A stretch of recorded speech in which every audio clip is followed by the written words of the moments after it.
नमस्ते, मैं डॉक्टर सुनीता कुमार, बाल रोग विशेषज्ञ।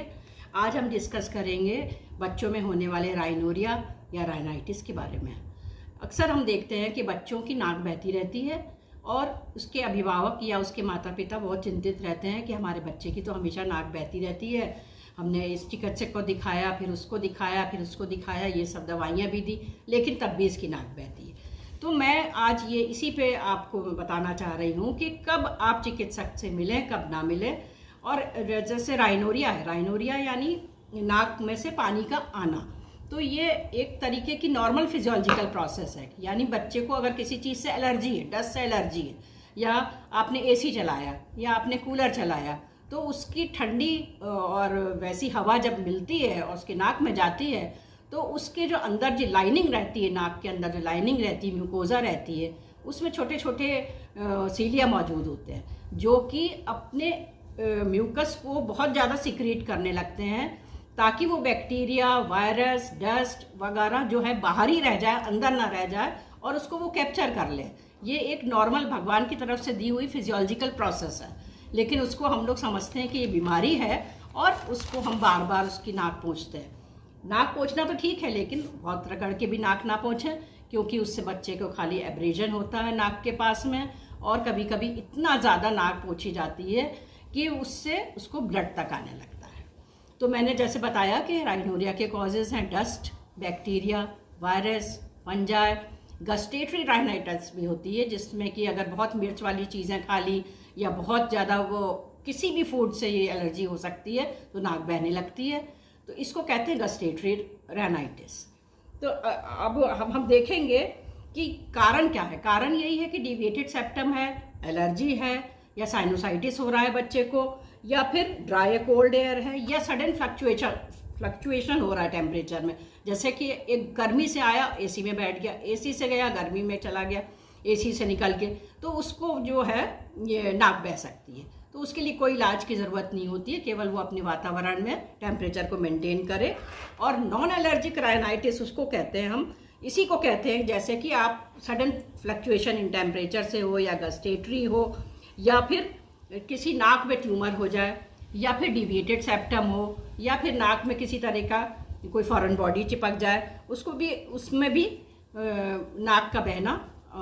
होता है, मिलता है। लेकिन हमें ये देखना है कि हम जो है नाक के बहने के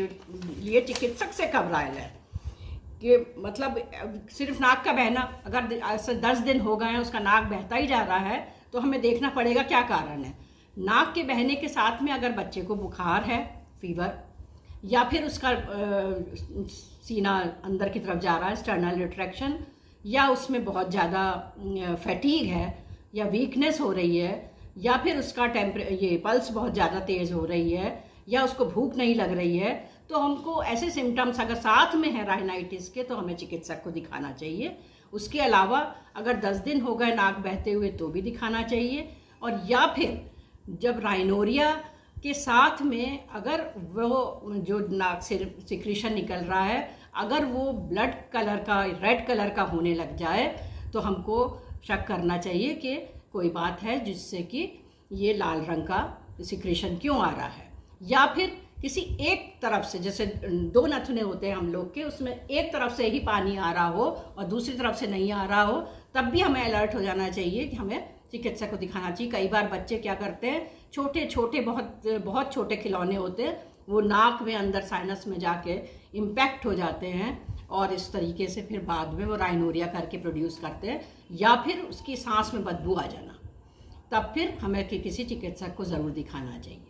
तो यही मैं बताती हूँ कि कैरी होम मैसेजेस ये हैं कि आप बच्चे के नाक बहने से डरे नहीं, आप उसको केवल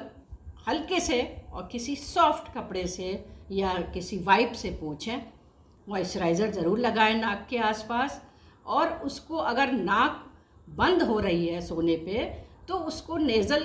सैलाइन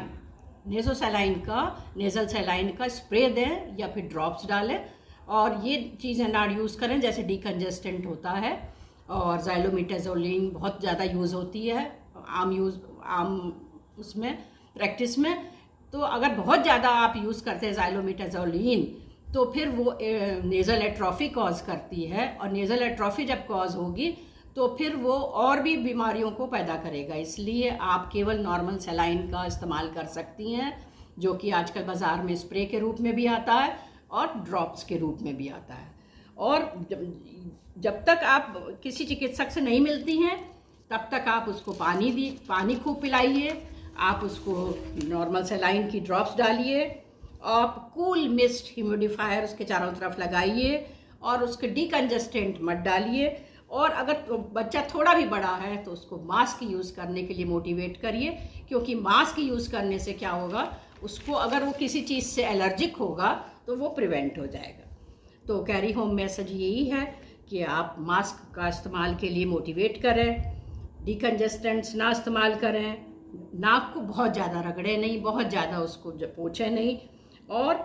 एंटीबायोटिक्स ना दें जब तक कि कोई चिकित्सक